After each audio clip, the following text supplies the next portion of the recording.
To be honest, I have no idea where this came from. I saw it on the LCBO shelf, and it was kind of weird timing because I was just thinking about something like this in my head.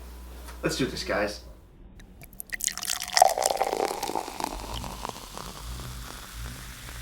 Beer, beer, beer, ba beer, ba beer, beer, beer. Hello everybody, welcome back to me, Mate Brewski, for the Ruski Brewski review. And today the beer I have for you guys is for the Moosehead Brewery. This is part of their small batch collection, a thing that they seem to be doing more and more of. I found two more in the LCBO, a Irish Red, and then this one here, a Peppermint IPA, coming in at 5.6% alcohol by volume and listed 40 IBUs. Number 7 in their seasonal series, but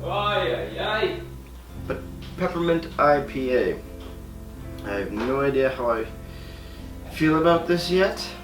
I'm trying to think of any other beers that I've had with real mint in them. I did have a mint chocolate stout from, I think, Rochester Brewery, but not a minty IPA before. So let's crack this bad boy open. Let's see exactly what we got. Beer 101 pint glass. You know the deal. Let's see what's up. Peppermint. So think probably candy cane. Yeah, candy cane. Peppermint gum. Peppermint, the actual mint. Mojitos, I think that's maybe peppermint if I'm not mistaken. I don't know. I've never had a mojito, but it's how it smells. Alright, actually let's look at it first. Fairly amber in color, a little bit of an off-white head on top. Fairly clear too for an IPA. Let's have a smell. Piney, light grapefruit, but refreshing peppermint, like a candy cane. Yeah, that is actually has a really nice aroma. Yeah, fairly fresh peppermint indeed. That's kind of the biggest aroma next to pine and very actually grapefruit, scratch grapefruit, pine and peppermint. A little bit of like a chocolate, like a bakery biscuity backbone as well. But yeah, let's have a sip.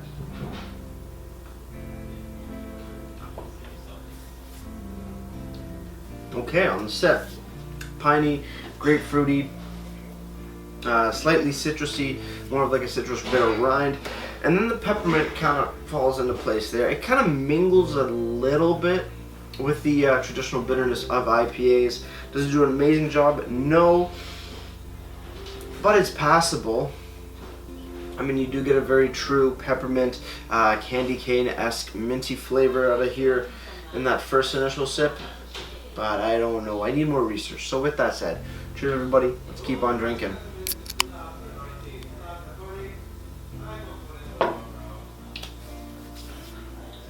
Peppermint IPA kind of sounds exactly what it tastes exactly what it sounds like. It's an IPA, so think your piney, grapefruity, hoppy bitter, more like a citrusy bitterness, citrus rind sort of style IPA, but just with added peppermint. Sounds kind of weird in theory, but in practice, it's actually not too bad. The peppermint sort of really flows decently well with the bittering aspects of an IPA, and especially the hoppiness of it. It mingles it mingles pretty well, better than I ever expected.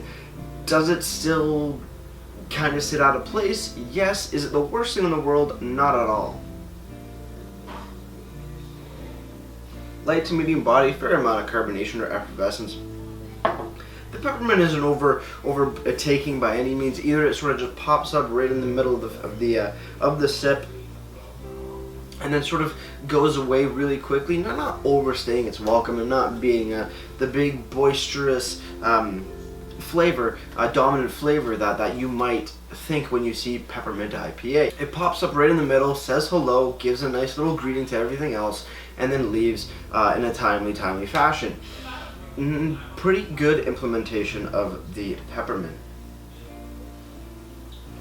Yeah, not bad. Interesting stuff.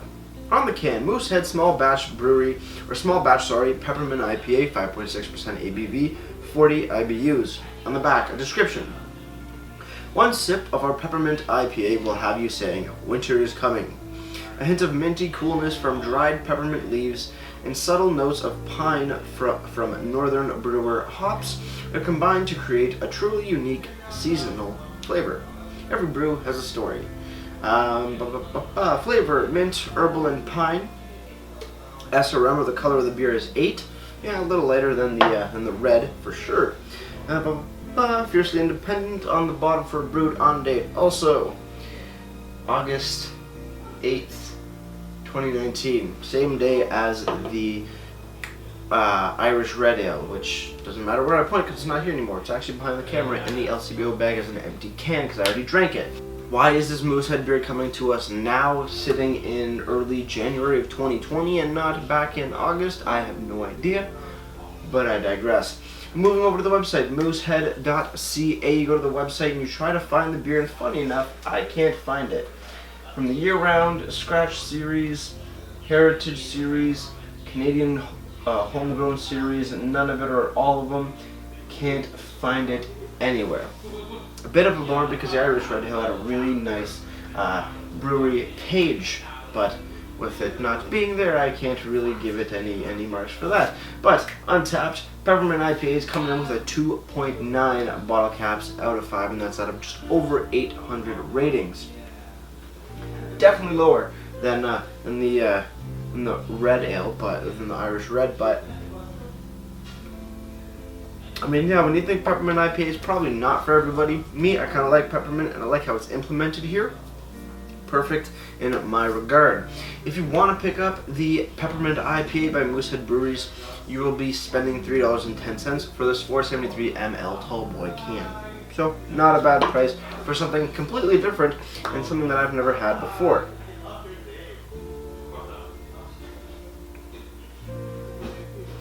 I like that implementation of peppermint.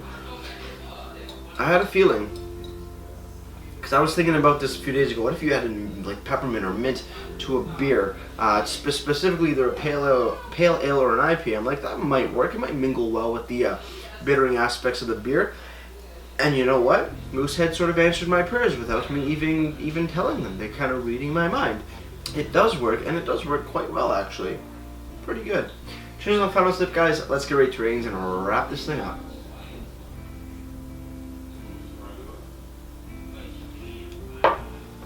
Moosehead Brewery, small batch, peppermint IPA. I was worried at first. Maybe I was kind of scared that it wasn't going to work because I thought of the idea as well earlier this past week, just pondering about it. So I was kind of hoping that it did work, and surprisingly for me, it does. Peppermint and an IPA. I'm all for it, especially if the IPA is not super tropically forward. It's a bit more, in this case, herbally, a little bit more citrus rindy in my regard, or in my taste buds. So the peppermint right there in the middle doesn't overstay its welcome, not overpowering any other flavors. Just a nice hi, bye, here I am, good introduction, and gone. Love it, absolutely love it. Moosehead small batch peppermint IPA deserves a solid 8 out of 10 for me. As for presentation, nothing on the website because there is no page for the beer on the website. Definitely a bit of a bummer, but the can does have good information. You know, you got the name. I don't know why I'm saying that. That's a stupid comment. Alcohol by volume, IBUs, SRM's a nice bonus. On the back, a description and a clearly labeled canned on date on the bottom. Can't go wrong. Without the website, though, definitely will lose marks because I already know what it kind of looks like when I did the Irish Red. So I know what to be expecting, but it's not there. Big bummer. Overall presentation for the beer gets a solid 7 out of 10 for me. Before I leave you guys, if you have any comments, questions, or beers you want to review in the future, you can leave all that information down in the comment box below. If you want to go ahead and like this video or subscribe to me, Maple-Whiskey, that would be greatly appreciated as well. And with all that said, that's going to do it for me, Maple-Whiskey, like I always say. Crack a beer and enjoy. Cheers.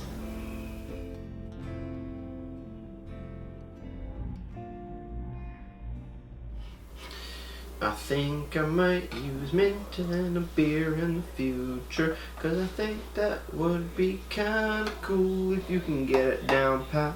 No. Cheers.